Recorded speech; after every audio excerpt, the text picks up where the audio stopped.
The Krill hegemony carved its empire across the Orion Spur with a doctrine as rigid and unyielding as the ceramic plates of their battle armor.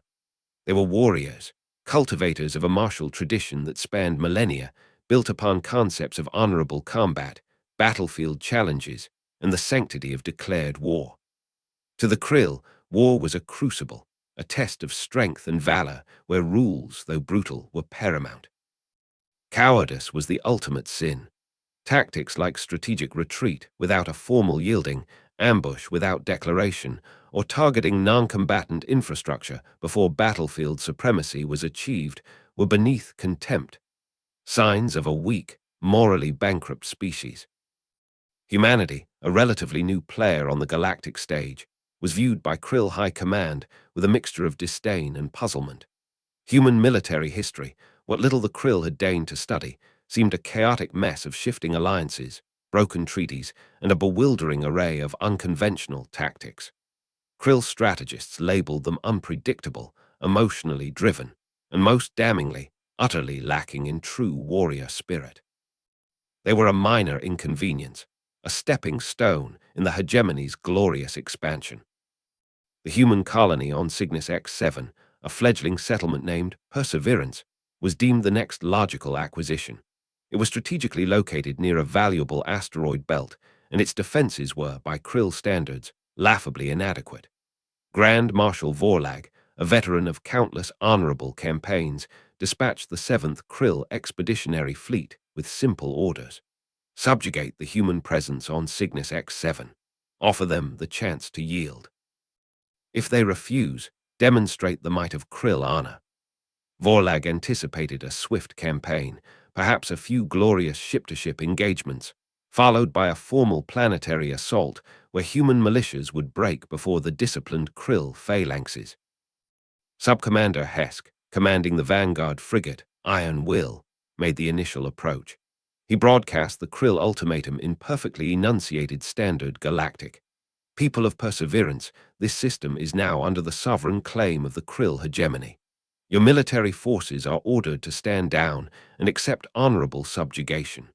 Resist and face the full measure of Krill justice. The response they expected was either a defiant, if futile, challenge or a panicked plea for terms. What they got was silence, utter, unnerving silence. The colony's comms array went dead. No ships launched. No defensive shields flared to life. Perseverance simply vanished from the electromagnetic spectrum. Cowards, Hesk hissed to his bridge crew, his mandibles clicking in distaste. They hide. Prepare for orbital insertion. We will root them out. The Krill fleet moved into orbit, their powerful sensors sweeping the planet. They found the main settlement, a collection of prefabricated domes and hastily constructed bunkers, but it was eerily quiet. No energy signatures indicative of an active defense. No massing troops. They have fled to the hills, perhaps, Hesk mused. A primitive tactic. Send down the initial reconnaissance phalanxes. We will give them their battle, even if they shy from it. The first Krill landers descended, disgorging platoons of heavily armed warriors who marched towards the silent settlement. They expected pockets of resistance, perhaps a desperate last stand. Instead, they found empty streets, abandoned homes, and cold hearths. It was as if the entire colony had evaporated. Then the dishonor began. A Krill patrol moving through a narrow hydroponics sector was suddenly plunged into darkness as charges detonated, severing power conduits. In the ensuing confusion, automated agricultural machinery, repurposed and jury-rigged, whirred to life, swinging heavy harvesting arms and spraying corrosive fertilizers. No human combatants were seen, only the deadly, impersonal traps.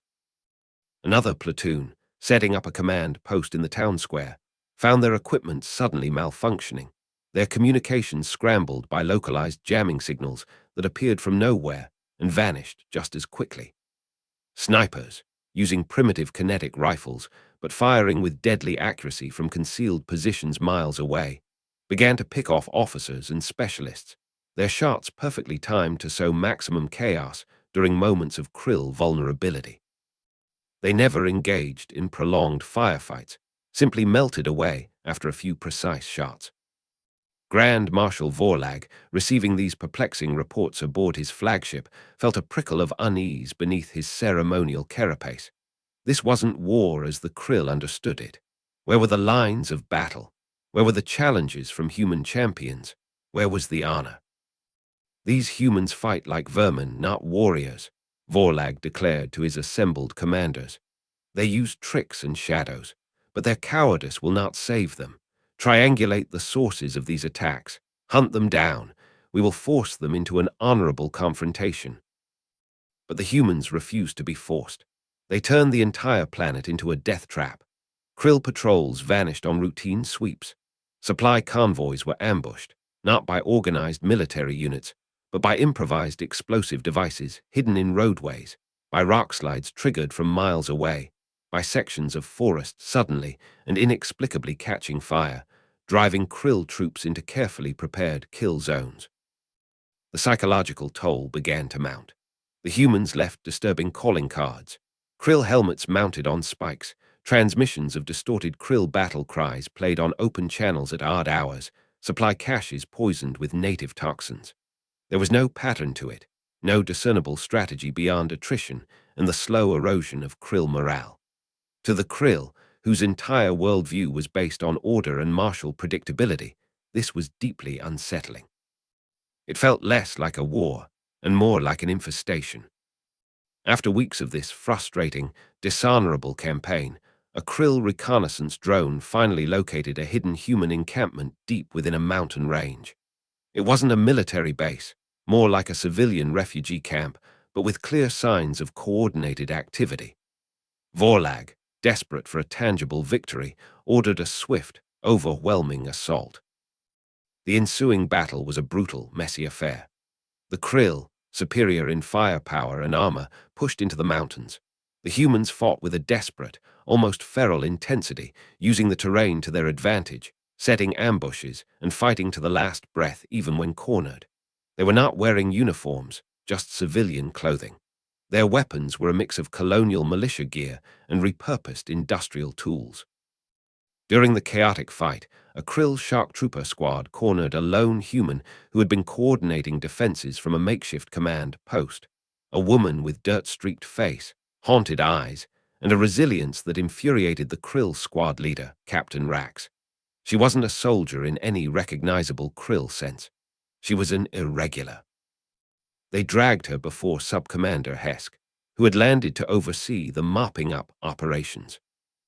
This creature was directing their cowardly attacks, Captain Rax reported, shoving the woman forward. She stumbled but didn't fall, her gaze defiant. Hesk stared at her. "You are human. Why do you not fight with honor? Why these tricks, these deceptions? Do you have no shame?" The woman, whose name was Anya Sharma, a former systems engineer for the colony, let out a dry, harsh laugh that grated on Krill auditory senses. "Honor. Shame. You come to our homes, declare yourselves our masters, and expect us to roll over and die politely according to your rules." "The rules of war are ancient and respected," Hesk snapped. "They separate warrior from savage." Anya met his multifaceted eyes, and for the first time, Hesk saw something flicker in their depths that wasn't fear, but a chilling, weary understanding. "Our rules are simpler, Krill. We survive, by any means necessary. That is the only rule that has ever truly mattered to humanity." "Survival is the goal of all species," Hesk countered, though a sliver of doubt was entering his rigid mind. "But there are dignified ways to strive for it, and there are base ways." Anya smiled then, a slow, grim smile that did not reach her eyes. "Let me tell you about human history, Sub-Commander. Our cradle Earth was not a peaceful garden. It was a slaughterhouse. We fought each other for millennia, for scraps of land, for shiny rocks, for ideas. We perfected the art of killing our own kind long before we ever dreamed of stars.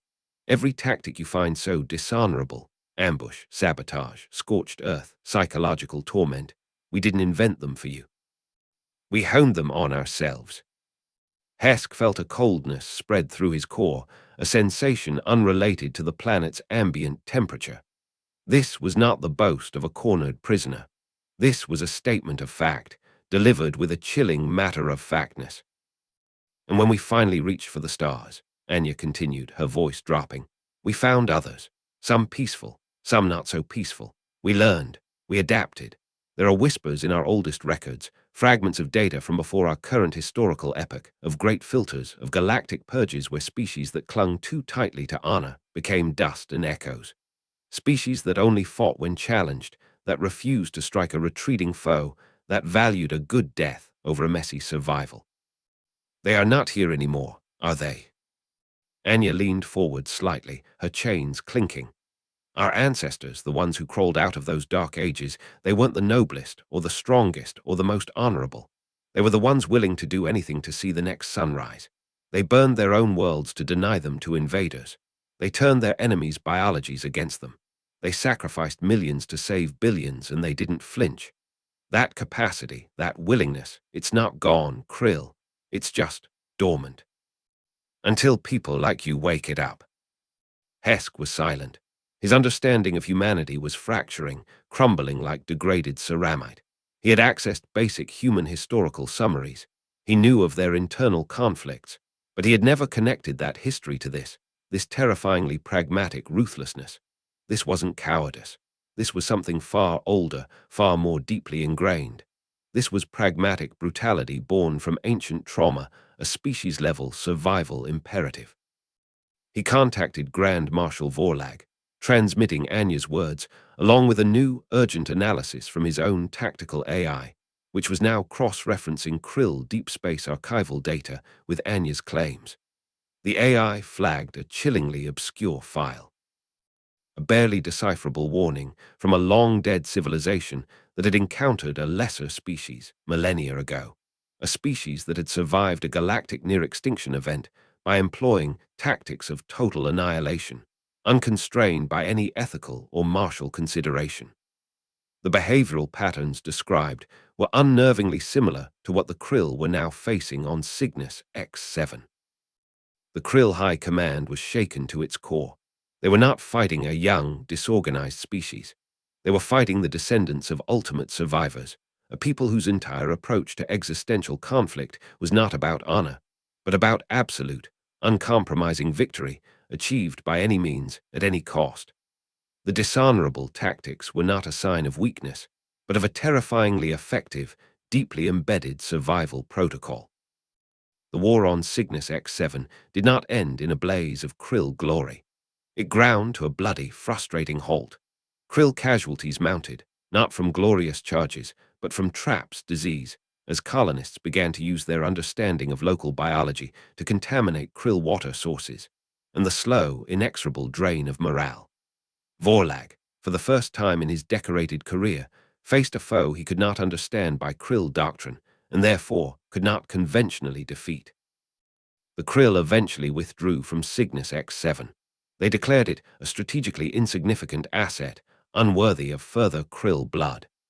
But every Krill commander knew the truth. They had been fought to a standstill, not by a superior military, but by a species that refused to play by their rules, a species that would drag them into a meat grinder of attrition and psychological horror without a second thought if their existence was threatened. Humanity's standing in the Krill hegemony's estimation underwent a drastic revision. They were no longer seen as cowardly or disorganized. They were reclassified as existential threat level, variable, potentially extreme. A new Krill military maxim was quietly circulated among the fleets. Do not offer humans a battle according to your codes. They will drag you into a war defined only by their will to survive, and their will is an abyss. The Krill learned that day that there were older, uglier forms of strength than honorable combat, and humanity, when pushed, was a grim master of them all.